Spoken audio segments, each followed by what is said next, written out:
ఇవి ఇవి ఏంటి, ఇవి దేనికి వాడతారు మేడం? ఇవన్నీ సోయాతో చేసిన ప్రొడక్ట్స్ మేడం. అంటే ఇవన్నీ pure vegan products madam. Okay. Animal products మనం బంద్ చేస్తూ ఓన్లీ వేగన్ ప్రొడక్ట్స్ మనం సప్లై చేస్తాం. ఓకే. ఏంటంటే వేగన్ కాఫీ మేడం. ఓకే. ఇది యాక్చువల్గా మనకి ఫస్ట్ కాఫీ డైరెక్ట్గా ఆ కాఫీ టేస్ట్ నుంచి కొంచెం చేంజ్ అవ్వాలంటే కష్టమే, కానీ ఫర్దర్లో మేడం ఫ్యూచర్లో ఇదే లైఫ్ మేడం. ఓకే. అంటే మనకి ఇందులో కాఫీ టేస్ట్ వస్తుంది, కాకపోతే సోయా కాఫీ మేడం.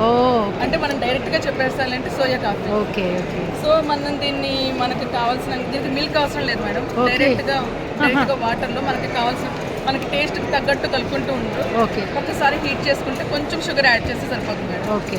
దీన్ని మనం ఏంటంటే మనం కాఫీ తాగట్లేదని ఫీలింగ్, కాఫీ మానేసిన వాళ్ళు ఉంటారు, కాఫీ తాగట్లేదని ఫీలింగ్ లేకుండా ఒక ప్రోటీన్ తీసుకోవడనట్టు అవుతుంది వాళ్ళు. ఓకే. ఇంకొకటి అంటే కాఫీ టేస్ట్ కూడా వాళ్ళకి తెలుస్తుంది. కాఫీ బీన్స్ ఉన్నాయి మేడం యాక్చువల్గా. ఓకే. కాకపోతే మనకి డైజెస్టివ్ ఫ్రీ మేడం, అంటే probiotic coffee madam. Okay. Okay. So with probiotic okay. డైరెక్ట్గా మెన్షన్ చేస్తారు మేడం.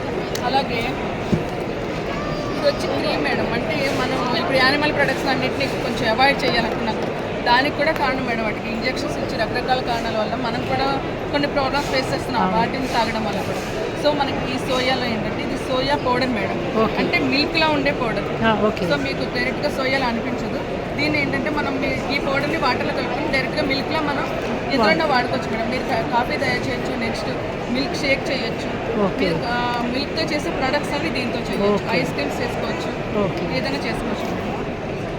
ఇది కూడా గట్ ఫ్రీ, గట్కి హెల్తీ మేడం. అన్నీ కూడా గట్ హెల్తీ మేడం, ఎందుకంటే సోయా కాబట్టి ఫైబర్ ఉంటుంది.